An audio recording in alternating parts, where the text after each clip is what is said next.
সাতক্ষীরা জেলার কালীগঞ্জ থানার অন্তর্গত নাটোয়ার বেড় ঈদগাহ ময়দানে যুবক ও তরুণ কমিটির উদ্যোগে শহীদ আল্লামা দেলাওয়ার হোসেন সাঈদী রহমতুল্লাহ আলাইহি ও বৈষম্য বিরোধী ছাত্র আন্দোলনের শহীদদের স্মরণে আজকের এই দোয়া মাহফিলের সম্মানিত সভাপতি আলহাজ আবু বকর সিদ্দিক। আল্লাহ বলেন, আমি আল্লাহ তোমাদেরকে নির্বাচিত করেছি। শব্দের দিকে খেয়াল করেন, হুয়া জেতাবাকুম। এ জেতেবা মানে নির্বাচিত করা। এ জেতেবা মানে কি? এতদিন যারা ছিল এরা কি নির্বাচিত? কোরআনের আয়াত অনুযায়ী এরা অবৈধ। আল্লাহ বলেন আমি নির্বাচিত করি। নির্বাচিত করা, নির্বাচনের মাধ্যমে পদ্ধতি আল্লাহ। বহু মানুষে নবীর উম্মত হওয়ার জন্য চেষ্টা চালিয়েছে, আল্লাহর কাছে দোয়া পর্যন্ত করেছে। হযরতে মুসা নবীর মতো, ঈসা নবীর মতো এত বড় পাওয়ারফুল নবীরা আল্লাহ দোয়া কবুল করেন না। মুসা নবীর মতো নবীর, যাকে কালিমুল্লাহ বলতেন, তার দোয়া কবুল হয়নি, কারণ তিনি নির্বাচিত হতে পারেননি এই নবীর উম্মত হওয়ার জন্য। আল্লাহ আমাদেরকে শোনালেন, হুয়া জিতাবাকুম, তিনি তোমাদেরকে নির্বাচিত করেছেন। কি করলেন এটা করে? ওমা জাআলা আলাইকুম ফিদ-দীন মিন হারাজ, এবং তোমাদেরকে আল্লাহ রাব্বুল আলামিন দ্বীনের উপরে চলার জন্য যত বাধা ছিল সব বাধা নিজের থেকে দূর করে দিয়েছেন। এই দেশে দ্বীন মানা, দ্বীনের কথা শোনা বলা কত কঠিন ছিল বলেন তো। এই বাধাগুলো শুধুমাত্র ছাত্র আন্দোলন করার মাধ্যমে দূর হয়েছে তা না। আল্লাহ নিজে আমার মনে হয় আবাবিল ফেরেশতার মতো, পাখির মতো এই ছাত্রদেরকে ব্যবহার করিয়ে এই যে বিশাল বোঝা, বিশাল জগদ্দল পাথর আল্লাহ নিজে ছড়িয়ে দিয়েছে। কারণ এখানে ফাইল কর্তা সরাসরি আল্লাহ। তিনিই তোমাদেরকে নির্বাচিত করেছেন তার দ্বীনের জন্য।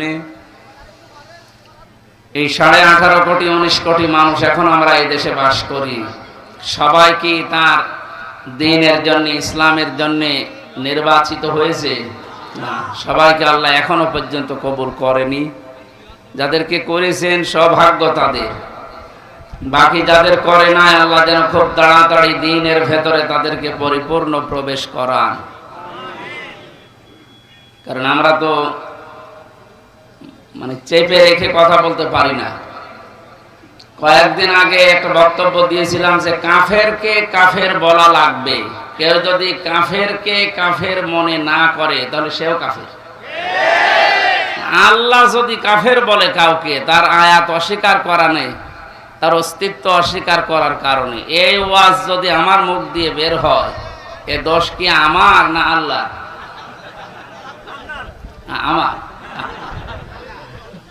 আমি তো অ্যাডভার্টাইজ করলাম, কথা তো দিয়েছেন কে বলেন তো? অথচ অনেক শয়তান এই কথাটা নিয়ে পেছনে লেগেছে। বিশ্বে এখন কাফের বেশি, আর উনি কাফেরদের বিরুদ্ধে কথা বলল।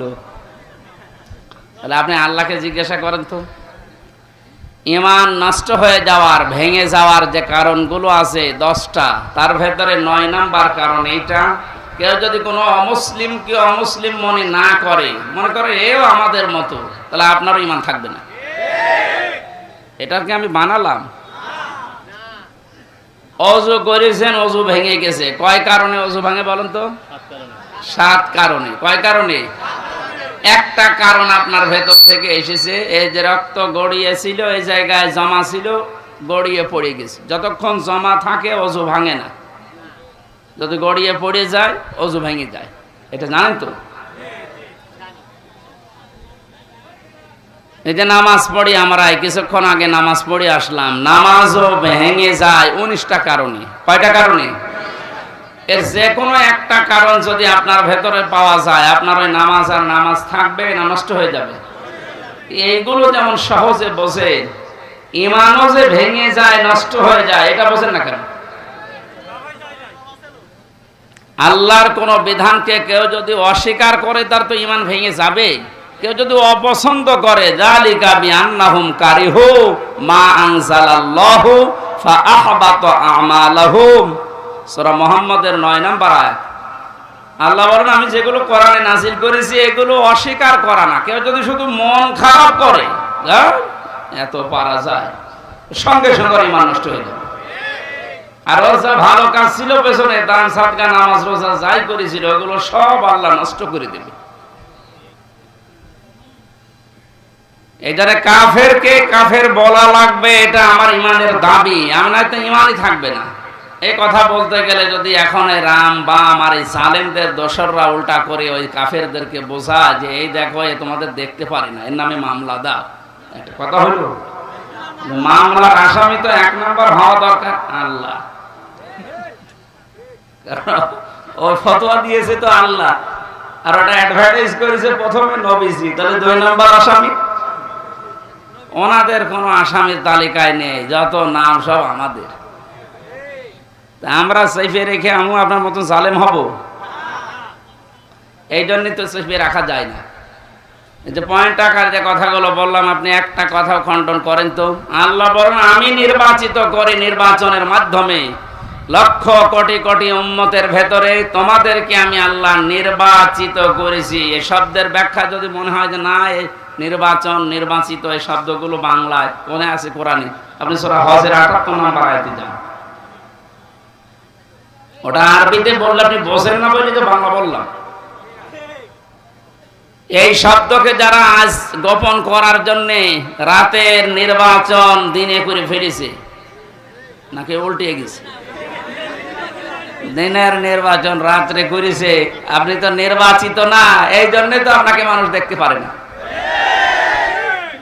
এই কারণেই তৎকালীন যে অন্তর্বর্তীকালীন সরকারের প্রধান যিনি ডক্টর মোহাম্মদ ইউনূস, দায়িত্ব নেওয়ার পরে যে কয়েকদিনের ভেতরে আপনাকে এসিআর থেকে নামিয়ে দিয়ে, তো তোর দরকার নেই, কারণ তুই নির্বাচিত না, তুই তো রাতে।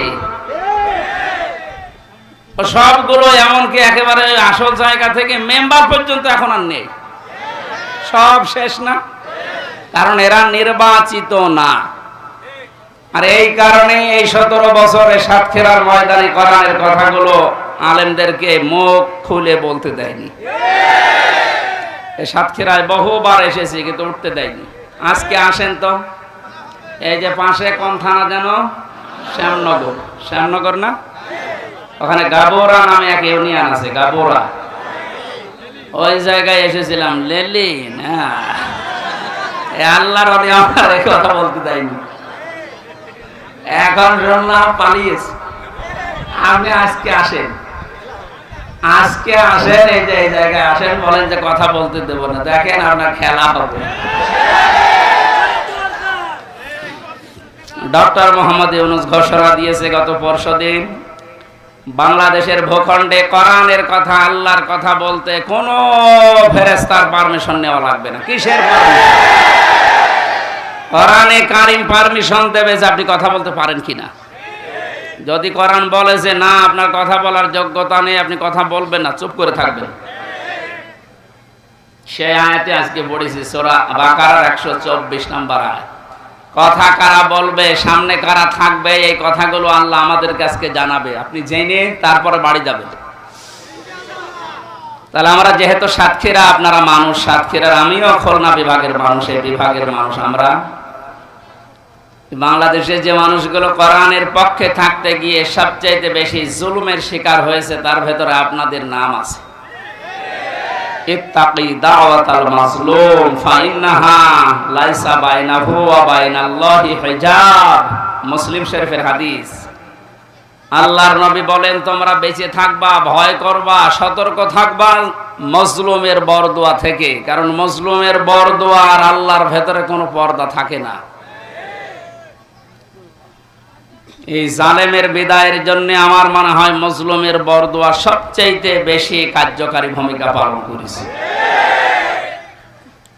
ছাত্র জনতা এবং সাধারণ যারা জীবন তো দিয়েছে, তাদের জীবনের উপরে, শাহাদতের উপরে এবং মজলুমের বরদোয়ার উপরে আল্লাহ কবুল করে আমাদেরকে স্বাধীন একটা দেশ এখন দিয়েছেন। এখনো আমরা স্বাধীন না, ষড়যন্ত্র এখনো চলছে। কথা বলেন না কেন? আল্লাহ রাব্বুল আলামিন এই আয়াতের ঘোষণা দিয়েছেন তিনিই তোমাদেরকে নির্বাচিত করেছেন তার দ্বীনের জন্য।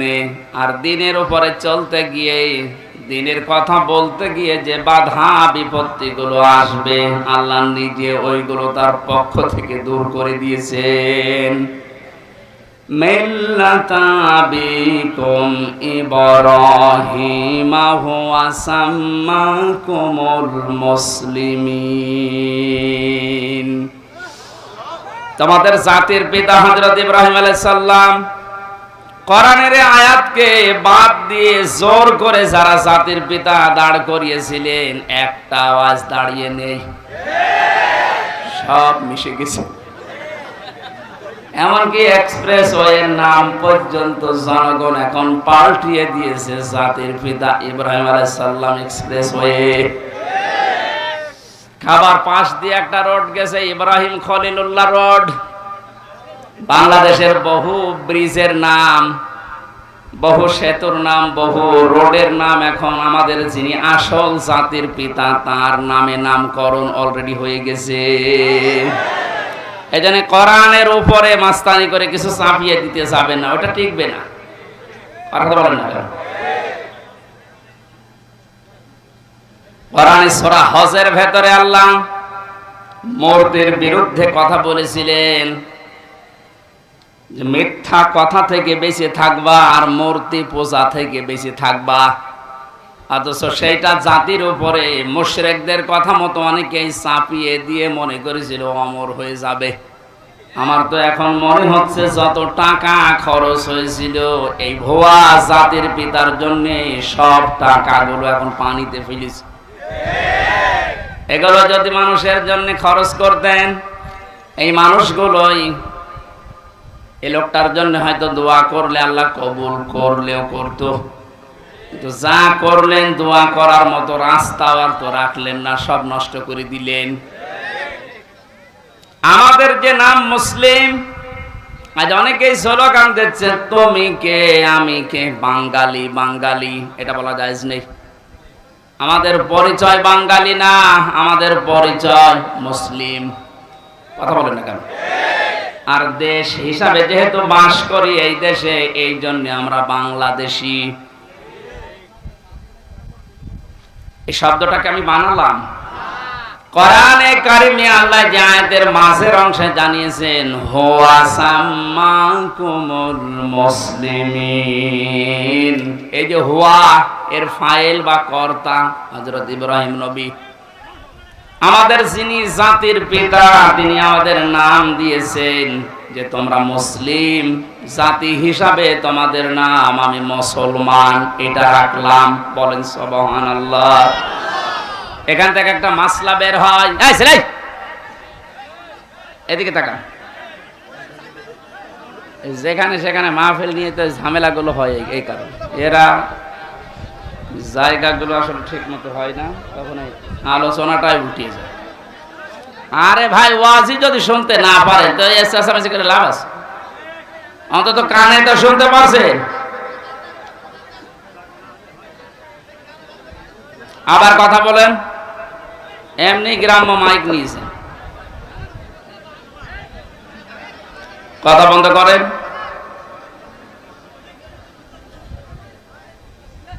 নাকি ওদের এখনো কথা বলা লাগবে? না, আপনাদের 30 সেকেন্ড সময় দিলাম, কথা বলেন, এরপরে আমি শুরু করছি। বলেন।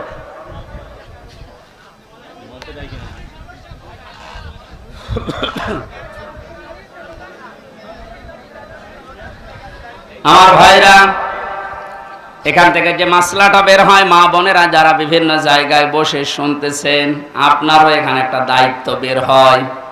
মার বাবা হিসাবে দায়িত্ব হচ্ছে, সন্তান হওয়ার পরে মা বাবার প্রথম দায়িত্ব হচ্ছে তার একটা অর্থবোধক ইসলামী সুন্দর নাম রাখা। যেহেতু আমাদের পিতা হযরত ইব্রাহিম নবী তিনি জাতির পিতা হিসাবে জাতির নাম রেখে দিলেন মুসলিম বা মুসলমান, আমরাও যারা সন্তানের মা বাবা হব আমাদের প্রথম দায়িত্বই হবে একটা অর্থবোধক নাম রাখা। এটা আমাদের জাতির পিতা ইব্রাহিম নবী আলাইহিস সালাম থেকে আমরা পেয়েছি। মাজলুমের দোয়া থেকে বেঁচে থাকার জন্য নবীজি আহ্বান জানিয়েছেন, এদেশের সবচাইতে বড় মাজলুম যারা ছিল তারা আলেমেরা। আজকে যার নাম দিয়েছেন শহীদ আল্লামা দেলাওয়ার হোসাইন সাইদি, মানে কত বড় মাজলুম, 13টা বছর এক ঘরের ভেতরে কাটিয়ে গেল। দোয়া করতেন মাঝে মাঝে, রব্বুল আলামিন আমাকে সাধারণ ভাবে মরণ দিও না, আল্লাহুম্মা ইন্নী আসআলুকা শাহাদাতান ফি সাবিলিক, তুমি যদি মরণ দিও আমাকে শাহাদতের মরণ দিও। আল্লাহ কবুলও করেছে, সাধারণ ভাবে মারা যায়নি, ওনাকে মারা হয়েছে। অন্যায় ভাবে যাকে মারা হয় ইসলামের দৃষ্টিতে তাকে শহীদ বলা হয়। কথা বলো না কেন? আবু সাইদকে যে অন্যায় ভাবে মারা হয়েছে, এরপরও যারা শহীদ বলতে রাজি ছিলেন না, এখন চাপে পড়ে তারা শহীদ বলছে। রফিক নামে এক হুজুর নাকি কয়েকদিন আগে ভিডিও ছেড়েছিল যে আবু সাইদ শহীদ না, ওরে জোর করে বুক পেতে দিয়েছে। তাই গতকালকে নাকি ক্ষমা চেয়েছে যে আমার ভুল হয়ে গেছে। সুতরাং ভুল যখন স্বীকার করেছেন, এখন আর উল্টাপাল্টা কথা বলবেন না, কারণ এখন আর জালেমরা এদেশে নেই। জালেম সব পালিয়েছে, আর যারা আছে সব গর্তের ভেতরে আছে। আল্লাহ বলেছিলেন না, ইন্দুরের গর্ত পাবা না, তার দোয়া কবুল হয়ে গেছে। ইন্দুরের গর্ত আর পারছে না। আজকেও দেখলাম একজনকে জোতার মালা পরিয়ে জালেমের জুলুমের প্রতিশোধ নিচ্ছে জনগণ। এই 17-18 দিন হয়ে গেল, এরপরও যদি আপনার জোতার মালা এখনো না সরে, এ দেশে জালেমদের আর জায়গা হবে বলে আমার বিশ্বাস হয় না। সুতরাং জালেম যারা, ওনার হয় বিধান নেই না মরে যান। বহু মানুষের ক্ষতি করেছে। রব্বি লা তাযারনি আলাল আরদি মিনাল কাফিরিনা দাজ্জারা। নূহ আলাইহিস সালাম বলেছিলেন, আল্লাহ কাফেরদের একটা আন্ডা বাচ্চা পর্যন্ত জমিনে না থাকে, কারণ ওর পক্ষ থেকে যেটা জন্মাবে ওইটা হারামি হবে।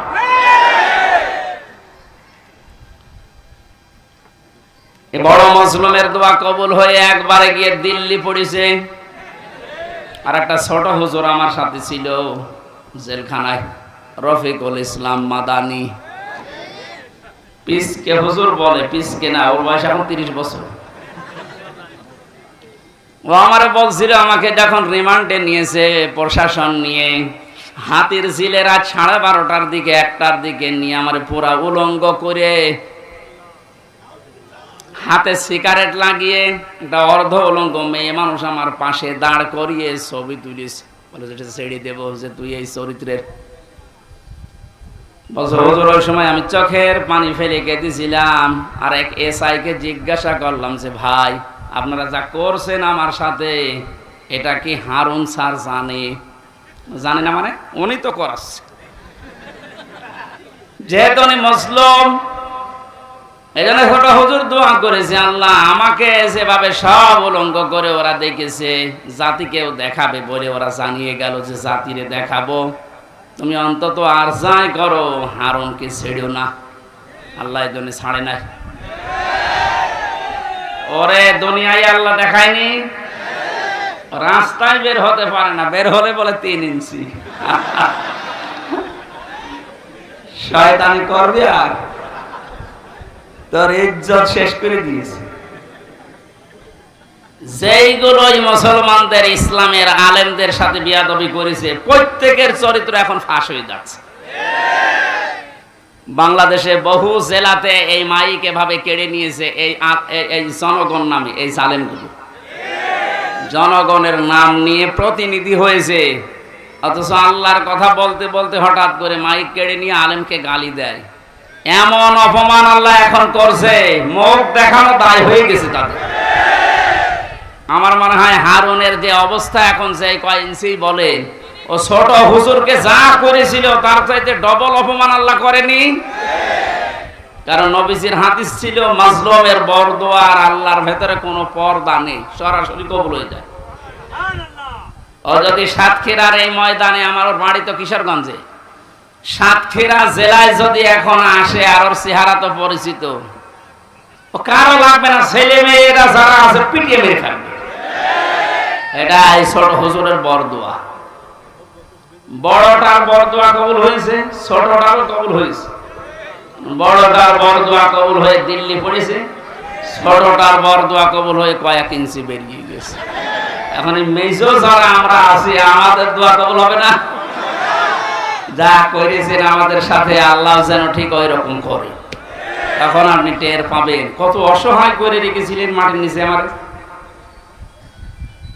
দুনিয়া কি আছে কিচ্ছু জানতাম না।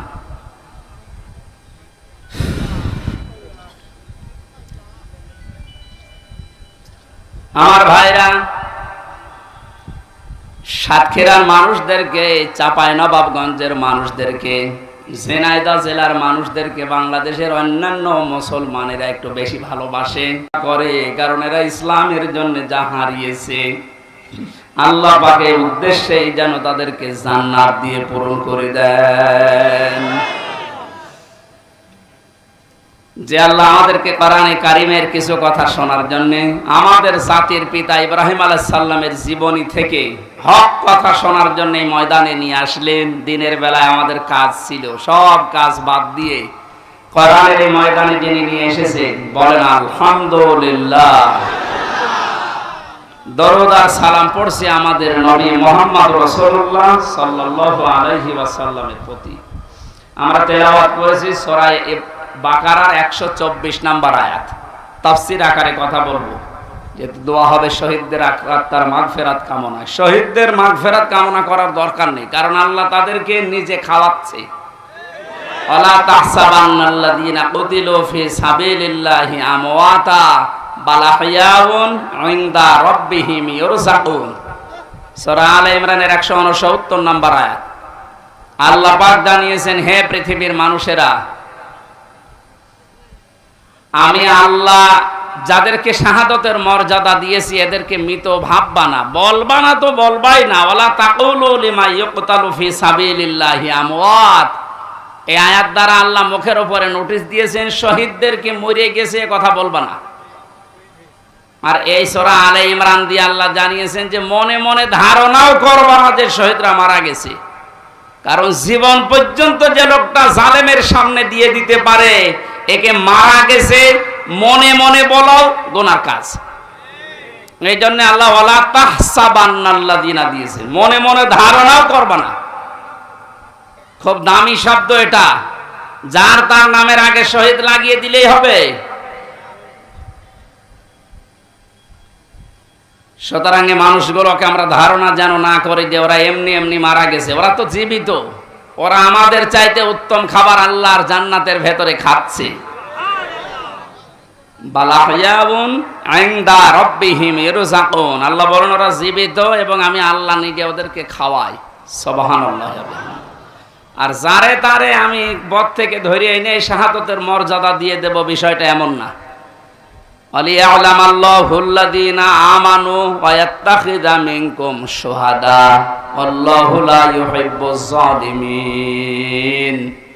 সূরা আলে ইমরানের 140 নম্বর আয়াতের শেষের দিকে আছে, যাদের জীবন যৌবন আমি আল্লাহর কাছে পছন্দ হয়, ভালো লাগে, এ মানুষগুলোকে আমি আল্লাহ এমনিতেই মরণ দেই না, এদেরকে আমি আল্লাহ শাহাদাতের মরণ দিয়ে ধন্য করি। আর জালেমদেরকে আমি আল্লাহ ভালোবাসি না। জোরে বলেন নাউজুবিল্লাহ। জালেমদেরকে শোধরানোর সময় এখনো আছে, যদিও জালেমদের আল্লাহ হেদায়েত বঞ্চিত করে দেয়। আল্লাহু লা ইয়াহদিল কওমাজ জালিমিন। জালেমদেরকে আমি আল্লাহ পথ দেখাই না, হেদায়েত দেই না। কে বলছে? এজন্য ওদের জন্য দোয়া করে লাভ নেই। যারা জুলুম করেছিলেন আপনার জন্য দোয়া করেও লাভ হবে না, কারণ আপনার জন্য দোয়া করলে আল্লাহ কবুল করবে না। আপনি জীবনটা নষ্ট করে ফেললেন, দুনিয়াও শেষ আপনার, আর আখিরাতে আপনি আল্লাহর মামলার আসামি। এই সাতক্ষীরায় যারা জুলুম করেছেন প্রকাশ্যে গোপনে, সে যে বিভাগেই হোক, প্রশাসনে হোক, বিচার ব্যবস্থায় হোক, আর এই জনপ্রতিনিধির নাম নিয়ে, বিভিন্ন হাইব্রিড নেতা নাম নিয়ে যাই করেছেন, আপনাকে আল্লাহ মাফ করবে না। আল্লাহ মাফ করবে না। আপনার বলার দরকার কি? হ্যাঁ, আমার বলার দরকার আছে। কোরআনে কারীম আমাকে বলতে বলছে, ইন্নামাস সাবিলু আলাল্লাযীনা ইয়াজলিমুনান নাস। সূরা শূরা 25 নাম্বার পারা 6 নাম্বার পৃষ্ঠা 13 নাম্বার লাইনের 42 নাম্বার আয়াতের প্রথম অংশে আছে। আল্লাহ বলেন, হে নবী আপনি বলেন যে জালেমদের বিরুদ্ধে আমি আল্লাহ মামলা দেব। কে? সুতরাং এই দেশে যারা জালেম ছিল এরা আমার হামজার মামলার আসামি না, আমি তো মামলা করবই। এরা মামলার আসামি হচ্ছে সরাসরি আল্লাহ। যারা এই দেশে আল্লাহর মামলার আসামি তাদের উপরে দয়া দেখিয়ে লাভ আছে? ওরা যেমন কষ্ট দিয়েছে আমার মনে হয় ওদেরকে এরকম একটু কষ্ট দিয়ে বোঝানো দরকার যে দেখ ঠেলা কেমন। আলেমদের গায়ে হাত দিয়ে শুধু না, পায়ে ডান্ডা বেড়ি দিয়ে, হাতে হ্যান্ডকাপ লাগিয়ে, যেটা লাগালে হাত কেটে যায়, মাজায় দড়ি দিয়ে, কালো কাপড় দিয়ে চোখ বেঁধে গরুর মতো ছাগলের মতো টানতে টানতে নিয়ে যেতেন আদালতে। মুরব্বী আলেম আমি দেখেছি জেলখানায়, মাওলানা রফিকুল ইসলাম খান, অধ্যাপক মিয়া গোলাম পরওয়ার এই খুলনা, এইরকম মানের মানুষ, ডাক্তার শফিকুর রহমান, মাওলানা মামুনুল হক, কত বয়স বলেন তো? 50-52 বছর বয়স, কারো 60-65 বছর বয়স। এইরকম মানুষদেরকে যাদের জোতা টানার যোগ্যতা আপনার নেই, আর আপনি তার মাথায় দড়ি বেঁধে ডান্ডা বেড়ি দিয়ে টানতে টানতে নিয়ে যেতেন ছাগলের মতো। এখন যেমন নিয়ে যাচ্ছে, ডিম মারছে মানুষ, এখনটা টের পাচ্ছেন যে কেমন লাগে।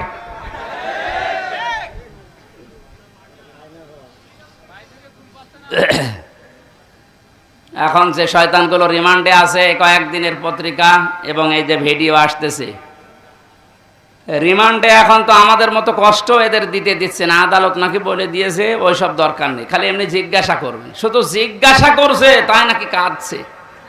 আর কিছু শয়তান আছে কিছু কথা বলেন শুধু হাসতেছে, মানে পাগলের ভয় ধরেছে। রিমান্ডে আমাদের যেভাবে এই হাতের নখ বলছে যে এইগুলো দিয়ে আমরা নখ তুলি, আমার মনে হয় ওদেরকে যদি নখ নাও তোলেন, শুধু দেখান যে এইটাই করি, ও এমনি মরে যাবে।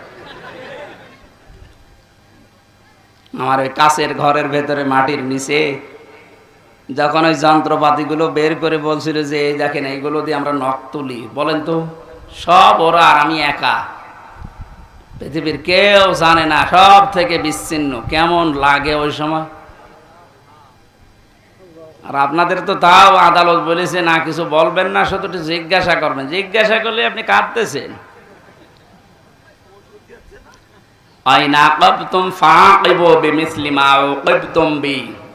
প্রতিশোধ নেওয়া জায়েজ আছে অতটুকু যতটুকু আমি অত্যাচারিত হয়েছি। ডাক্তার শফিকুর রহমান এই জন্য ঘোষণা দিয়েছেন, যাদের কারণে 17 বছর এই দেশের জনগণের বিভিন্ন সাইডে দিক এবং বিভাগে অত্যাচারিত, জুলুম, নির্যাতন, মিথ্যা মামলা, ঘরে থাকতে পারে নাই, চাকরি বাকরি দেয়নি, এবং মিথ্যা মামলা দিয়ে শুধু শেষ করেনি, মিথ্যা সাক্ষী সাজিয়েছে। শুধু মিথ্যা সাক্ষী দিয়ে শেষ করে দিলে হতো, বা সাজা লাগিয়ে কাউকে ফাঁসি দিয়েছে, কারো যাবজ্জীবন দিয়েছে। এইগুলো তো তারা জীবনও মাফ করবে না, কারণ যে ক্ষতি আপনি তার করে দিলে তার পরিবারের। এখন এই দেখে দেখে সব আইনের আওতায় এনে আপনাদেরও ঠিক এইভাবে বিচার করা হবে, আপনাদের বানানো আইন। কথা বলেন না কেন? সে আইন বানিয়ে রেখে গিয়েছিলেন, এখন আপনি মরবেন ঠিক ওই আইনে। আয়না ঘর আপনি বানিয়েছেন। আয়না মানে চারিদিকে আয়না দেওয়া না, কোনো আয়না নেই। ওই জায়গায় এখন আপনাকে 10 দিন রাখি, আপনি দেখেন যে মানবতার সাথে কি ঠাট্টা আপনি করেছিলেন। এরপরও টিভির সামনে এসে সাংবাদিকদের সাথে এসে আপনার বলতে লজ্জা করে না যে কেন জনগণ খেপে যাচ্ছে, আমি তো বুঝতে পারছি না। বুঝতে পারছেন না? এদিকে আসেন, আপনাকে বোঝাচ্ছি, জোরে কোদাল দিয়ে বোঝাচ্ছি। যা করেছেন আল্লাহর আরশ কেঁপে গেছে। এই জন্য আমাদের যিনি জাতির পিতা হযরত ইব্রাহিম আলাইহিস সালাম, তাকে আল্লাহ যে পরীক্ষাগুলো করেছিলেন জীবনে, ফিরি ফিরি জাতির পিতা তিনি হননি, 50টা পরীক্ষা দিয়েছিলেন। কয়টা? আল্লাহ পাক আমাদেরকে শোনাচ্ছেন, আমরা যেন এরকম বাবার সন্তান হিসাবে গর্ববোধ করি। এদেশে আজও যারা এই কথা বলে, আমার কুষ্টিয়ায় ওই সময় যখন ছিলাম, ওই সময় যিনি এসপি ছিল, ওর নাম নিতেও আমার ঘৃণা হয়। এই কোলাঙ্গার, ও আমার নিজের অফিসে ডাক দিয়ে বলছে, হ্যাঁ আপনি জাতির পিতা ওনাকে মানেন না? ইব্রাহিম আলাইহিস সালামের কথা বলেন। কি গো, আমি বলি এ তো কোরআন বলিস। না, ওইটা বলা যাবে না। এই দেশ স্বাধীন করার জন্য জাতির পিতা যা করেছে ওনাকে ভোলা যাবে না। ভোলার দরকার নেই, ওনার কর্মকাণ্ড তুলে ধরেন। কিন্তু জাতির পিতা এই শব্দটা আল্লাহ নিজে কোরআনে জানিয়েছেন, মিল্লাতা আবিকুম। শুধু তোর একা না, কম বহু বচন, তোদের সবার জন্য যারা দাবি করে যে আমি মুসলিম, তাদের জন্য জাতির পিতা হিসাবে ঘোষণা দিলাম একজনের নাম, তার নাম ইব্রাহিম। তার নাম কি? তিনি কি এমনি এমনি হয়েছিলেন? এবার আসেন আল্লাহ কি জানাচ্ছেন, ওয়া ইয বাতালা ইব্রাহিমা রাব্বুহু বিকালিমাতিন ফাআতাম্মাহুন্না। আল্লাহ পাক বলেন, আমার নবী ইব্রাহিমকে আমি আল্লাহ পদে পদে পরীক্ষা করেছিলাম, আর প্রতিটি পরীক্ষায় তিনি উত্তীর্ণ হয়েছিলেন। যতগুলো বাক্য দিয়ে, যতগুলো কাজ দিয়ে তাকে জীবনে পরীক্ষা করলাম, তোমাদের যিনি জাতির পিতা, তোমরা যার সন্তান হিসাবে গর্ববোধ করো, তোমাদের এই বাবা কোনোদিন ফেল করেননি। সাতক্ষীরার মানুষেরা আপনারা পরিচয় দিয়ে গর্ববোধ করবেন, কারণ আপনারাও ফেল করেননি।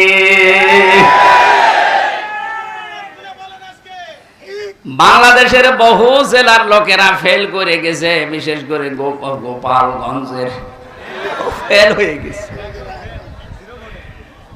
ওদের যেগুলো এখন কীর্তিকলাপ বের হচ্ছে, সাতক্ষীরার কোন সন্তান যদি ফার্স্ট ক্লাস ফার্স্ট হয়, তার চাকরি হবে না।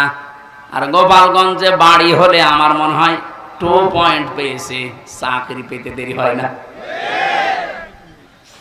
এই যে বৈষম্য, এমনিতে বৈষম্য বিরোধী আন্দোলন ছাত্ররা শুরু করে নাই।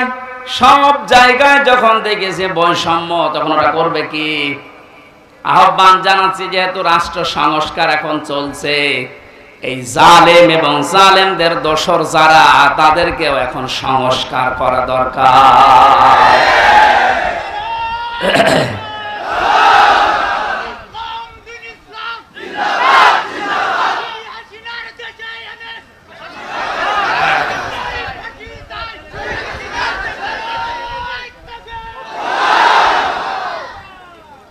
সাতক্ষীরাবাসী 50টা পরীক্ষার ভেতরে আমি পেয়েছি ঈমান সম্পর্কে পড়া কোরআনে আল্লাহ জানিয়েছেন, তোমাদের পিতাকে 10টা পরীক্ষা করেছিলাম। ঈমান সম্পর্কে 10টা পরীক্ষায় তিনি প্রতিটিতে উত্তীর্ণ হয়েছিলেন। তিনিও সর্বপ্রথম ঈমান আনার জন্য খুঁজছিলেন যে কাকে বিশ্বাস করা যায়, কাকে বিশ্বাস করা যায়। আকাশের তারকা দেখার পরে মনে করলেন এইটাই আমার খোদা, এইটাই আমার রব। যখন এটা মিটে যায়, লিভে যায়, দূর হয়ে যায়, তখন তিনি বলেছিলেন না, যেটা দূর হয়ে যায়, ডুবে যায়, এটা অস্তমিত হয়ে যায়, ওইটা আমার মালিক হতে পারে না। তিনি খোঁজ করলেন, রাতের বেলা চাঁদ দেখলেন, মনে করলেন এটা আর একটু বড় আছে, এটা আমার আসল রব। সকালবেলা যখন দেখলেন না, ওইটা আর নেই, মিলিয়ে গেছে, বললেন না, যেটা ডুবে যায় এইটা আমার মালিক হতে পারে না। কোরআনে কারিমে আল্লাহ সূরা আনআমের ভেতরে এগুলো আমাদেরকে শোনাচ্ছেন শিক্ষা নেওয়ার জন্য। এখানে একটা শিক্ষা বের হবে, ভালো করে তাকান। দ্বিতীয় নম্বরে, সকালবেলা যখন সূর্য দিগন্তে দেখলেন যে পূর্ব দিগন্তে সূর্য উঠেছে, আস্তে আস্তে যখন বড় হতে লাগে, প্রখর রোদ যখন হয়, তখন বললেন এইটা আমার রব হবে, এইটাই আমার খোদা হবে। সন্ধ্যাবেলা যখন ওইটা পশ্চিম আকাশে মিলিয়ে যায়, বললেন না, যেটা অস্তমিত হয়, ডুবে যায়, ওইটা আমার মালিক হতে পারে না। জাতিকে তিনি জানালেন, ইন্নী ওয়াজ্জাহাতু ওয়াজহিয়া লিল্লাযী ফাতারাস সামাওয়াতি ওয়াল আরদা হানিফা ওয়া মা আনা মিনাল মুশরিকিন। সূরা আনআমের 79 নম্বর আয়াত। হযরতে ইব্রাহিম নবী জাতিকে ডাক দিয়ে বললেন, হে আমার জাতির লোকেরা, এতদিন পর্যন্ত যাদেরকে খোঁজ করে পেয়েছিলাম, একটাও স্থায়ী না, সব অস্থায়ী, সব অস্তমিত হয়ে গেছে, ডুবে গেছে। আমি আমার এই চেহারাকে ঘুরিয়ে দিলাম ওই আল্লাহর দিকে যিনি আসমান আর জমিনের উদ্ভাবক, যিনি বানিয়েছেন এটা হানিফা। আমি একনিষ্ঠ ভাবে ঘুরলাম আল্লাহর দিকে। আমান আমিনাল মুশরিকিন, আর আমি মুশরিকদের অন্তর্ভুক্ত না।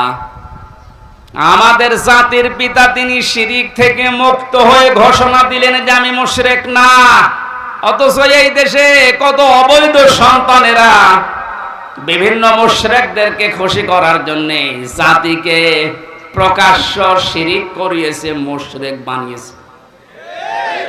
বিভিন্ন স্কুল কলেজে আমি দেখেছি, ভিডিও দেখেছিলাম, একটা মূর্তি সামনে নিয়ে, ছবি সামনে নিয়ে ছেলেমেয়েরা যে মাথা নিচু করে সম্মান জানাচ্ছে,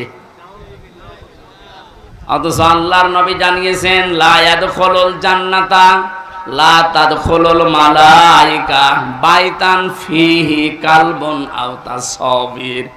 ওই ঘরের ভেতরে রহমতের ফেরেশতা প্রবেশ করে না যেখানে মানুষের ফটো থাকে আর কুকুর থাকে। অথচ প্রত্যেকটা অফিস, আদালত, বাড়ি, দোকানঘাট সব জায়গায় এই শিরকটা চালু করার জন্য উঠে পড়ে লেগেছিল। আল্লাহ এমন ভাবে বিদায় দিয়েছে জিল্লতির সাথে। আজকে আসার সময় দেখলাম বাবার মুখ দেখা যাচ্ছে না। আমাদের পিতা যদি শিরিক থেকে মুক্ত হওয়ার জন্য ঘোষণা দিতে পারে, ও সাতক্ষীরাবাসী জীবনে আজকে ঘোষণা দেবেন, আর যাই করি আমি শিরিক করব না। জীবন চলে যাক, নবীজি জানিয়েছেন আমার উম্মতেরা তোমাকে যদি জবাই করা হয়, আগুনের ভেতরে পুড়িয়ে ফেলা হয়, এরপরও কোনোদিন শিরিক করবা না। কি এখানে কি সাপ? সাপ ধরে এই যে এখানে ফেলে দেন। সাহস আছে যার তারা ধরতে বলেন।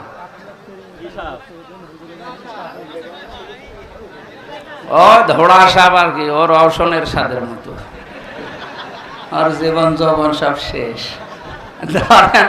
সাহস যার আছে তারে বলেন যে মাথা চেপে ধরে এদিকে ফেলে দিতে দেন। কি হলো, আপনি কি ওটা হাতে করে বসে আছেন? আসেন, মেরে ফেলেছেন। মেরে ফেলা ঠিক হয়নি। আমার ভাইরা, ইব্রাহিম আলাইহিস সালাম তিনি অনুসন্ধান করে খোঁজ করে পেয়েছিলেন কাকে? বলেন না কেন? আর আমাদেরকে এ জাতির আলেমরা, নবীর ওয়ারিসরা চোখে আঙ্গুল দিয়ে দেখায়, এরপরও আমরা সত্যকে সত্য জানার পরও মানতে চাই না। তাহলে উনি ইব্রাহিম আলাইহিস সালাম জাতির পিতা হয়েছিলেন প্রথম পরীক্ষায় পাস। তিনি ইমানের 10টা পরীক্ষা দিয়েছিলেন, এখানে আমরা 3টা পেয়েছি।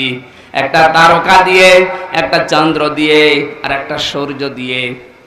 রব্বুল আলামিন বলেন তাকে আমল সম্পর্কে আমি পরীক্ষা করেছিলাম 30টা।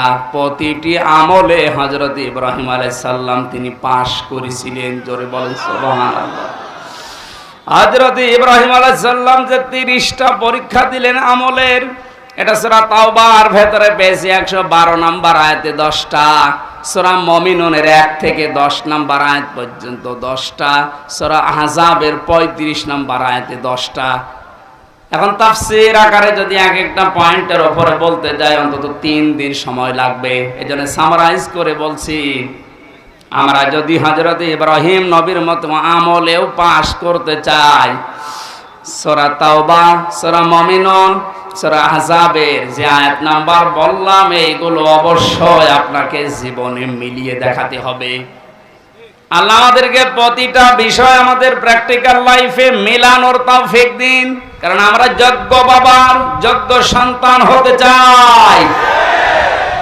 এমন সন্তান আপনি রেখে গেলেন, সন্তানের কারণে আজ হাজারো মানুষ ধিক্কার দিচ্ছে, গালিগালাজ করছে। প্রফেসর ডক্টর মোহাম্মদ ইউনূসকে জিজ্ঞাসা করেছে যে উনি তো চলে গেল পালিয়ে, এখন ওনার বাবার এই যে মানুষ ভেঙে ফেলছে, কি করেন, কি বলেন আপনি? উনি জবাব দিয়েছে, ওনার মেয়ের জিজ্ঞাসা করেন কি কাজ করেছে তার মেয়ে যে সে যেতে দেরি, তার বাবা আর দাঁড়িয়ে থাকতে পারে নাই। আমি কি করে বলবো? যে করেছে এগুলো তার মেয়েকে জিজ্ঞাসা করেন, জবাব পাবেন। মেয়েরে পাবেন কোথায়? সে নাকি এখন ওখান থেকে মাঝে মাঝে ভিডিও বার্তায় কথা বলছে, কিছু কিছু জালেম তার সাথে কথা বলে আর এখান থেকে সাহস দিচ্ছে। আপা ভয় পাবেন না, ঘাবড়াবেন না, আপনি ঘাবড়িয়ে গেলে আমরা নরম হয়ে যাই। ওরেও ধরেছে, ওই সন্তানটাকেও ধরেছে। এখন আপনার ভয় পাওয়া না, নরম হওয়া না, আপনি নরম তুলে হয়ে যাবেন।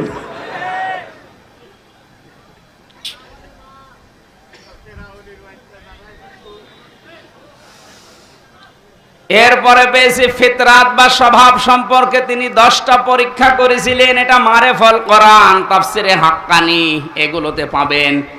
আমি একটা একটা করে এবার তাফসির আকারে পয়েন্ট আকারে বের করছি। হযরত ইব্রাহিম আলাইহিস সালামকে তিনি পরীক্ষা করেছিলেন। এটা আম্বিয়ার ভেতরে আছে 51 থেকে 59 নাম্বার আয়াত পর্যন্ত। আমি আয়াতগুলো লম্বা করে বলতে গেলে দেরি হয়ে যাবে, কারণ সামনে আযান, মাগরিবের পরে আবার অনুষ্ঠান আছে সদরে, এইজন্য তাড়াতাড়ি করছি। মোবাইলে তুলে নিতে পারেন, রেকর্ড হচ্ছে, কালকে এগুলো মিলাবেন। আমি 1 ঘন্টায় আর কি বলবো, যার তথ্য দিচ্ছে এগুলো মিলিয়ে যদি জীবন চালাতে পারেন, আপনি যোগ্য বাবার যোগ্য সন্তান হিসাবে মাথা উঁচু করে দাঁড়াতে পারবেন। জীবন চলে যাক, আপনি মারা যান, আর যাই হোক না কেন জীবনে যেন কোনোদিন শিরিক করবেন না। মা বোনদের ভেতরে এটা অনেক বেশি। আল্লাহ যেটা পারে ওইটা অন্য কেউ পারে, এই কথা বিশ্বাস করার নাম হচ্ছে শিরিক। এক কথায় উত্তর দিয়ে দিলাম, আল্লাহ যেটা পারে ওইটা অন্য কেউ পারে, এই কথা বিশ্বাস করার নাম কি? আপনার আমল, নামাজ, রোজা একটু কম হোক, আল্লাহ মাফ করবে, কিন্তু শিরিক করলে কোনো মাফ নেই। কথা বুঝতেছেন? আপনারা 5 ওয়াক্তের জায়গায় 15 ওয়াক্ত নামাজ পড়া লাগবে না, সারা দিন আপনারা সারা রাত রোজা রেখে কাটাও লাগবে না, এরকম না। আপনি আমল একটু কম হোক, কিন্তু শিরিক যেন না হয়। এই জন্য উনি ঘোষণায় দিয়েছিলেন, ওমা আনা মিনাল মুশরিকিন, আমি মুশরিক না, আর যাই হোক আমি কি না। আর এমন একটা জায়গায় আমরা পৌঁছিয়ে যাচ্ছিলাম যে আমরা বলতে বাধ্য হচ্ছিলাম যে আমি দাদা। কথা বলেন না কেন? কি একটা মারাত্মক অপরাধ থেকে আল্লাহ আমাদেরকে বাঁচিয়ে দিয়েছেন। কিয়ামতের ময়দানে সবচেয়ে বড় কঠোর আযাব দেবেন আল্লাহ মুশরিকদেরকে। আকাদিমনা ইলা মা আমিলু মিন আমালিন ফাজআলনাহু হাবাআম মানসুরা। সূরা ফুরকানের ভেতরে আছে, আল্লাহ বলেন কিয়ামতে যখন আমলনামা সামনে আসবে, যদি শিরিক কিছু পায়, ওটা ধুলি কণার মতো ওর মুখের উপরে নিক্ষেপ করে বলবো তোর কোনো বিচার নেই। জোরে বলেন নাউজুবিল্লাহ। সাতক্ষীরাবাসী আমি জানি, এই সমস্ত জেলাতে ইসলামী আন্দোলন একামতে দিনের সৈনিকরা, মা বোনেরা বেশি। আপনাদের আর যাই হোক শিরিক করবেন না, আপনাদের যতটুকু আছে আল্লাহ জান্নাত দেবে আমি আশা করি, কিন্তু শিরিক থাকলে সমস্যা। কিয়ামতে আল্লাহ একটা প্রাচীর বানিয়ে রাখবেন আরাফ, ওখানে কিছু মানুষকে নারী পুরুষ দাঁড়িয়ে থাকবে, এই জান্নাতেও যাবে না, জাহান্নামেও যাবে না। সাহাবী প্রশ্ন করলেন, হে নবী ওরা জান্নাতে যাবে না কেন? বিশ্ব নবী বলেন, সাহাবীরা এই মানুষগুলো দুনিয়াতে মা বাবার সাথে খারাপ আচরণ করেছিল, এই কারণে আল্লাহ তাদেরকে জান্নাত দিচ্ছে না।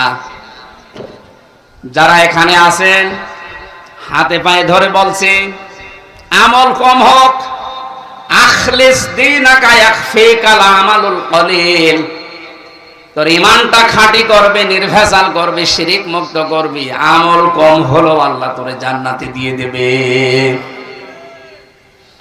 মা বাবার সাথে আজ আমরা অনেকেই খারাপ আচরণ করতে বাধ্য হচ্ছে।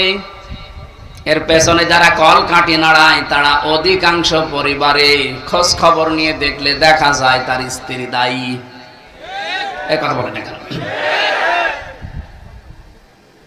একটা মা হওয়ার জন্য যে কষ্টটা সহ্য করেছে আপনার আমার মা, এই পৃথিবীতে আমার মুখটা দেখার জন্য বিজ্ঞান এখন প্রমাণ করছে 57 ইউনিট কষ্ট সহ্য করা লাগে একটা সন্তানকে দুনিয়ায় আনতে মায়ের। অথচ পুরুষ মানুষ যত শক্তিশালী হোক, ও যদি মোহাম্মদ আলী হয়, তারপরেও এই মানুষটা সর্বোচ্চ কষ্ট সহ্য করতে পারে 45 ইউনিট। এর উপরে কষ্ট সহ্য দিলে ও মারা যাবে। একটা মা দুনিয়ায় আমার মুখ দেখতে গিয়ে 57 ইউনিট কষ্ট সহ্য করে তারপরে আমি দুনিয়ায় এসেছি। এই জন্য আল্লাহ আরাফ নামক প্রাচীর দিয়েছে, এদেরকে জান্নাতে দিচ্ছেন। এই প্রথম কারণ। যারা বিভিন্ন জায়গায় বসে কথা শুনছেন, আপনাদেরকে আমি জান্নাতে নিতে চাই, জান্নাতি নিতে চাই। এই জন্য বলছি দুনিয়া কি হবে, কয়দিন যাবে না। আর মা বাবার সাথে খারাপ আচরণ যেন আপনার স্বামী না করে, বারবার তাকে পথে রাখেন, বোঝান। এমনকি তার নিকট আত্মীয় স্বজন যারা আছে, তার বোন আছে, তার ভাই আছে, তার চাচা আছে, ফুফু আছে, এগুলোর সাথে যেন সুন্দর আচরণ করে, তাদের হক আদায় করে, সমর্থ অনুযায়ী তাদের দেখাশোনা করে, টাকা পয়সা তাদের উপরে খরচ করে। এটা আপনি উদ্বুদ্ধ করেন। তিরমিজি শরীফের হাদিস, আল্লাহর নবী বলেন, কোন স্বামী তার স্ত্রী যদি চায় যে আমার স্বামী আরো বেশি দিন বেঁচে থাক, আমার স্বামীর আরো মান মর্যাদা বাড়ুক, তার দুনিয়ায় সম্মান বেড়ে যাক, টাকা পয়সা অর্থ সম্পদের মালিক হোক আরো বেশি বেশি, তাহলে স্ত্রীর উচিত সে যেন নিজের স্বামীকে বারবার উদ্বুদ্ধ করে, স্বামী আর যাই করো রক্তের সম্পর্কগুলো ঠিক রাখো। একটা সন্তানের সাথে সবচাইতে রক্তের সম্পর্ক বেশি তার মা আর বাবার, এ কথা বলে না কেন? এরপরে তার ভাই আর বোনের, এরপরে চাচা ফুফু। তাহলে আপনি স্ত্রী হিসাবে এটা কিন্তু একটা ইবাদত, এটা দুনিয়ার কাজ না। মনে করছেন এ দুনিয়ার কাজ আর কি হবে? আপনি নামাজ পড়া যেমন ফরজ মনে করেন, রোজা রাখা ফরজ মনে করেন, নিকট আত্মীয় যারা তাদের সাথে আপনার স্বামীকে দিয়ে ভালো ব্যবহার করানো, খোঁজ খবর রাখা নামাজের মতো ফরজ। অথচ এইটা আজ অধিকাংশ পরিবারে না থাকার কারণে ছোটখাটো বিষয় নিয়ে মনোমালিন্য। অনেক সন্তান আছে মা বাবার পরিচয় দিতে চায় না, কথা বলে না, চাচার সাথে কথা বলে না, ফুফুর সাথে খোঁজ খবর নেয় না, অথচ ধর্ম আত্মীয় পাতিয়েছে সেখানে মাসে 2 বার যায়, আর নিজের আপন ফুফু গরিব দেখাও করে না, খোঁজও নেয় না। না, আপনার নামাজ কবুল হবে না, আপনার এই বোরকা পরা পর্দা করা বেকার হবে। আপনি মনে করছেন এটা দুনিয়ার কাজ। নামাজ পড়েন 6 ওয়াক্ত তাহাজ্জুদ মিলে, বোরকা পরেছেন একেবারে 14 হাত, অথচ আপনার মিল নেই ফুফু শাশুড়ির সাথে, আপনার চাচা শ্বশুরের সাথে। আমি কি আর কি মারছি বলেন? হাজারো পরিবারে এরকম নেই। আমার বিশ্ববিদ্যালয়ে এক স্যার ছিল হাদিস বিভাগে, ডক্টর আব্দুল্লাহ জাহাঙ্গীর। উনি বলছিলেন এক চেয়ারম্যান গেছে খুলনায়, সারাদিন কাজকর্ম করার পরে খুলনাতে ছেলের বাড়ি, ওখানে উঠেছে। রাত একটু বেশি হওয়ার কারণে বাবা বলছে, সন্তান আমি চলে এসেছি, একটু রাত বেশি হয়েছে, কিছু মনে করো না। বলছে আসেন বাবা। ভেতরে নিয়ে স্ত্রীকে বলছে আমার বাবা এসেছে, রান্না করো। স্ত্রী বলছে না আমি পারবো না, আমি সেই সন্ধ্যা থেকে রাত 11টা পর্যন্ত সিরিয়াল দেখতে দেখতে ক্লান্ত, পারবো না। অন্তর্বর্তীকালীন সরকার আসার পরে এই জিনিসটা অন্তত মাফ হয়েছে, ভারতের সিরিয়ালগুলো বন্ধ করে দিয়েছে। এখন আছে আর আমার মনে হয় অনেক মহিলা বরদোয়া দিয়েছে দিক, যেই বলেছে পারবো না, ওগুলো আপনার বাবা, আপনি রান্না করে খাওয়ান। চিন্তা করছে এখন যদি মারধর করে, যদি উচ্চবাচ্য করে আমার বাবা আবার জেনে ফেলবে।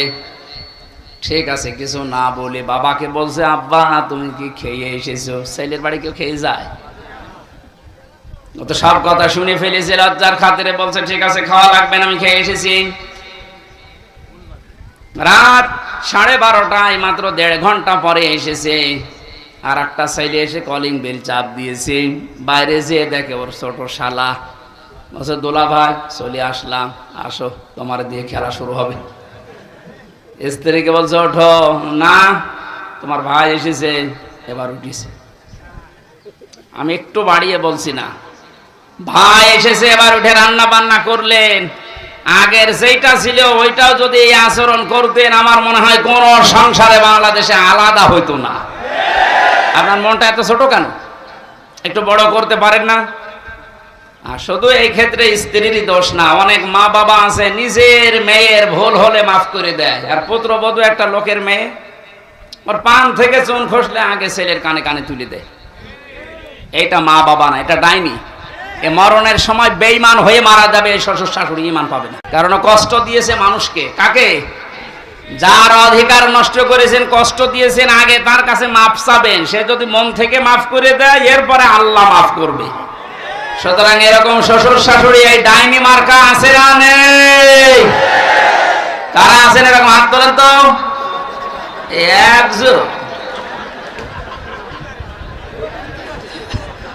এই লোকটা মরণের সময় ঈমান পাবে না, ও বেঈমান হয়ে মরবে। কারণ ওর দ্বারা ওর পুত্রবধূ, ওর বেটার বউ খুব ঝামেলায় আছে। সাতক্ষীরাবাসী রান্না বান্না যখন কমপ্লিট করেছে, ছেলেটা ডাক দিয়ে বলছে, আব্বা তোমার বৌমা রান্না করেছে, তুমি ওঠো। বাবা কিন্তু সব শুনতে পেয়েছে, ডাক দিয়ে বলছে, সন্তান আমার খাওয়া লাগবে না, তোরা খেয়ে ঘুমিয়ে পড়। সকালবেলা ব্যাগ গুছিয়ে বাপ চলে যাচ্ছে, ছেলের সামনে গিয়ে বলছে, আব্বা চলে যাও মানে? তোমার বৌমা রান্না করছে, খেয়ে যাবা না? চোখের পানি ফেলে দিয়ে বাবা বলে, সন্তান আমি যেদিন তোর শালা হব ওই দিন খেয়ে যাব। শুধু হাসির খোরাকি না, এটা বাস্তবতা। শুধু আমার ওই কুষ্টিয়া জেলার ওই চেয়ারম্যান শুধু এরকম আচরণ পেয়েছে, বাংলাদেশে বহু পরিবারে অনেক মুরব্বী এখন ঠিক ওই রকমই আছে। একটা মায়ের পেটে 8টা 10টা 12টা 15টা সন্তানের জায়গা হয়, অথচ এই মা বাবা শেষ বয়সে এসে গেলে এই 15টা বাড়ি মিলেও মা বাবার জীবন চলে না, তখন পালাপালি করে খাওয়ায়। নাউজুবিল্লাহ মিন যালিক। আমার মনে হয় মুরব্বী হয়ে গেলে এদেরকে নিয়ে এই 15টা সন্তান 5টা সন্তান এরা কাড়াকাড়ি করবে, কারণ এদের পেছনে যা খরচ করবে সবগুলো সাদগা দেওয়ার মতো সওয়াব হবে। আর আমরা যারা সন্তান আছি আমরা চাইও এটা, কিন্তু আমরা পারি না অধিকাংশ পরিবারে বোর কারণে। এইটা একটু বেশি বলে ফেললাম। যারা পারেন না বোর কারণে হাত তোলেন তো ভাই, সত্যি কথা বলেন, হাত তোলেন। ওয়াজ করা আমার ঠিক হইল না। একটা মানুষের তাহলে এই সমস্যা, বাকিগুলো সবই আপনারা জান্নাতে আছেন আলহামদুলিল্লাহ। ওয়াজ আর করে করবো কি? মেয়েদেরকে ধন্যবাদ জানাচ্ছি, সাতক্ষীরার মেয়েদেরকে আলহামদুলিল্লাহ। একটা লোকের বউ, এর বউ আছে এখানে, এই একটা লোক হাত তুলল, ও আজকে বাড়ি গেলে ওর খাবার দেয় কিনা দেখেন তো, ওর বিছানা আলাদা হয়ে যেতে পারে। 4 নাম্বার পরীক্ষায় হযরত ইব্রাহিম আলাইহিস সালাম পড়েছিলেন, বাবার বাধা পেয়েছিলেন ঘর থেকে। এরপরও তিনি বাধাকে উপেক্ষা করে আল্লাহকে খুঁজে বের করেছিলেন, আগুনে পর্যন্ত পড়েছিলেন, এরপরও পিছপা হননি।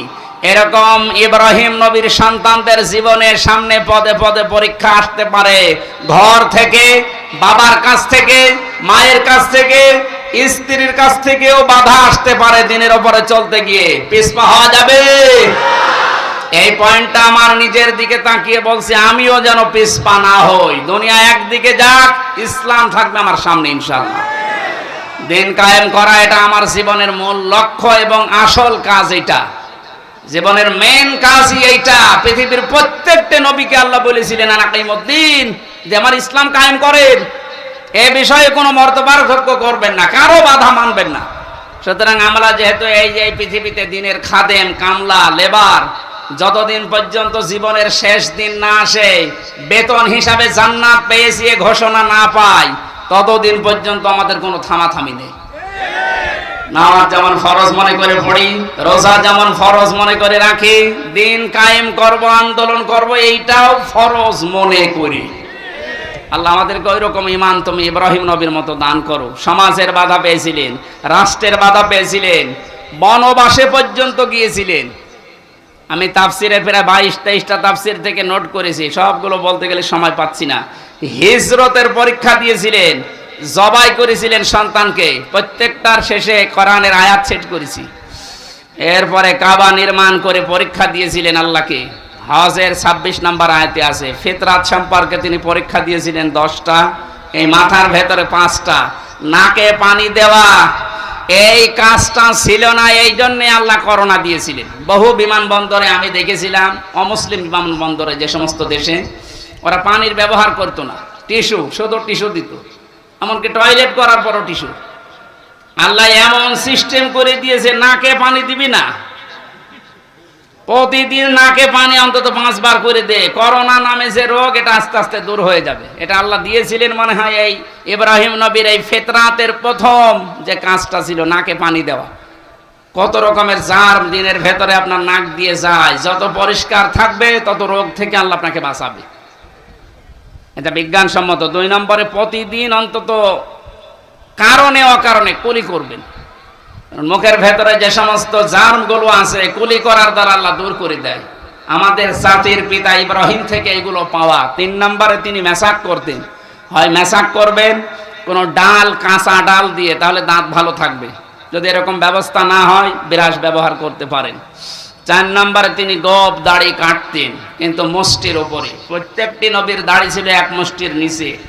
এরপরে ওনারা দাড়ি কাটা জায়েজ আছে, কিন্তু এর উপরে দাড়ি কাটা জায়েজ নেই। মোষকে বড় রাখা যাবে না, যদি ছোট ছোট করে রাখতে পারেন জায়েজ আছে। একেবারে রবীন্দ্রনাথ ঠাকুরের মতো রাখলে দই খেতে পারবেন না। এরপরে তেল ব্যবহার করতেন প্রত্যেকটি নবী। আমাদের জাতির পিতা ইনি শিখিয়েছেন তেল ব্যবহার করা। এখন তো ফ্যাশন হয়ে গেছে, মেয়েরা পর্যন্ত এখন আর মাথায় তেল দিতে চায় না, শুধু শ্যাম্পু দেওয়ার পরে চুল ফুলিয়ে থাকতে চায় কন্ডিশনার দিয়ে। না, মেয়েদের চুল হচ্ছে শুধুমাত্র স্বামীর জন্যে। এই মাসলাটা মনে রাখবেন, স্বামী বাদে মেয়েদের চুল তার বাবাকে দেখানো জায়েজ নেই। শুধু হালকা জায়েজ আছে দুলা ভাইকে দেখানো। এরপরে খাতনা করা, ছেলেরা যারা আছে খাতনা করা দরকার, যারা করেননি দিয়ে দেবেন। এটা অনেক রোগ থেকে বাঁচাবে। নাভির নিচের লোম পরিষ্কার করা, ঢেলা কলুপ ব্যবহার করা, নখ কাটা 7 দিনে একবার, এরপরে বগলের লোম পরিষ্কার করা। এই 10টা ইব্রাহিম নবীর ফিতরাত বা স্বভাব ছিল। আমাদের জাতির পিতা আমাদেরকে যা দিলেন, আগামীতে কোনো জায়গায় নিয়ে আসলে রাতের বেলা মাহফিল দেবেন, দিনের বেলা আসলে কথা তোলা যায় না। আমি তাফসীর আকারে কথা বলবো, আর গলা ব্যথা করছে। রাত্রে আবার মাগরিবের পরে আসে, যেহেতু শেষ করে দিলাম। আল্লাহুম্মা আমিন। আমার জেলখানায় বসে যে বইগুলো মেয়েদের জন্য লিখেছিলাম পারিবারিক জীবন নিয়ে, এখানে আছে, যেখানে আছে হ্যাঁ সামনে আছে মনে হয়, মেয়েদেরকে দিয়ে দেবেন নিয়ে। মেয়েকে, মাকে, বোনকে, ফুফুকে এদেরকে দেবেন, কাজে লাগবে। লা ইলাহা ইল্লা আনতা সুবহানাকা ইন্নী কুনতু মিনাজ জালিমিন। রব্বানা আতিনা ফিদ দুনিয়া হাসানা ওয়া ফিল আখিরাতি হাসানা ওয়া কিনা আযাবান নার। রব্বুল আলামিন সাতক্ষীরা জেলার এই মজলুম মানুষগুলো কি অবস্থায় দিন কাটিয়েছে তুমি দেখেছো। রাতের বেলায় হাজারো মানুষেরা বাড়িতে থাকতে পারে না জালেমদের জুলুমের কারণে। এখন তুমি একটা নিরাপত্তা দিয়েছো, এই নিরাপত্তা তুমি কিয়ামত পর্যন্ত কায়েম করে দাও। কোন জালেম যেন জমিনে আর দাঁড়াতে না পারে, আল্লাহ সে ব্যবস্থা করে দাও। আমাকারু আমাকারাল্লাহু আল্লাহু খায়রুল মাকিরিন। জালেমদের যত ষড়যন্ত্র আল্লাহ তুমি সব নস্যাৎ করে দাও।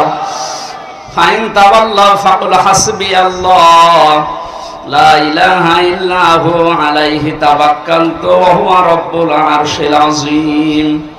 আল্লাহ বড় আশা নিয়ে দোয়া করছি, হাসবুনাল্লাহ, তুমি আমাদের জন্য যথেষ্ট হয়ে যাও।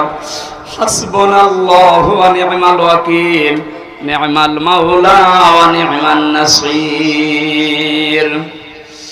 আল্লাহুম্মা ইন্নী আসআলুকা শাহাদাতান ফি সাবিলিক, আল্লাহুম্মা ইন্না নাজআলুকা ফি নুহুরিহিম ওয়া নাউযু বিকা মিন শুরুরিহিম। কত মা বোনেরা বিভিন্ন জায়গায় কষ্ট করে বসে আছে, এদেরকে তুমি ফাতেমার মতো, আয়েশার মতো বানিয়ে দাও। যারা রোগ শোকে আছে এদেরকে তুমি শেফায়ে কামিলা আজলা দান করো। এলাকায় যত পরিবারে অভাব আছে আল্লাহ তুমি এদের অভাব দূর করে সচ্ছলতা ফিরিয়ে দাও। আগামীতে অনুষ্ঠানটা যারা আয়োজন করেছে আগামীতে আরো বিশাল আকারে করার তৌফিক দাও। এই যুবকদেরকে যে মা পেটে নিয়েছে, মায়ের পেট তুমি খাদিজার মতো বানিয়ে দাও।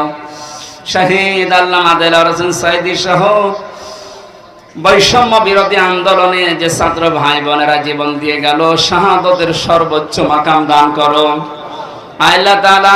ভারতের আগ্রাসনের কারণে আমাদের বাংলাদেশের ফেনী, কুমিল্লা, নোয়াখালী সহ কয়েকটা জেলা এখন পানির নিচে হাবুডুবু খাচ্ছে। আল্লাহ তুমি এদের জন্য হামে অনাসির হয়ে যাও। মানুষের ভেতরে এতটুকু মানবতা নেই, ঘমন্ত মানুষদের জন্য তারা বাঁধ খুলে এদেরকে ডুবিয়ে দিল। কত মানুষ আজকেও মারা গেছে। আল্লাহ তুমি নিজের পক্ষ থেকে আমাদেরকে বাঁচাও। আমরা আর চাই করে আমরা তো শিরিক করি না, ওই মুশরিকদের মতো আমরা তোমার সাথে অন্য কাউকে তো শরিক করি না। বিশেষ করে ফেনী, নোয়াখালী, কুমিল্লা, ব্রাহ্মণবাড়িয়া, আল্লাহ এই জেলাগুলোকে তোমার কুদরত দিয়ে বাঁচাও। আমিরে জামাত সেখানে লক্ষ লক্ষ টাকা নিয়ে বিভিন্ন খাদ্য সামগ্রী নিয়ে গেছে। আজকে দেখলাম সারা দেশের মানুষকে আহ্বান জানিয়েছে যে যে জায়গায় আছি সামর্থ্য অনুযায়ী বন্যা দুর্গত মানুষদের পাশে দাঁড়ানোর মতো যোগ্যতা, ঈমান আমাদের দান করো আল্লাহ। বারাকাল্লাহু লানা ওয়া লাকুম ফিল কোরআনিল আযীম। আলহামদুলিল্লাহি রাব্বিল আলামিন।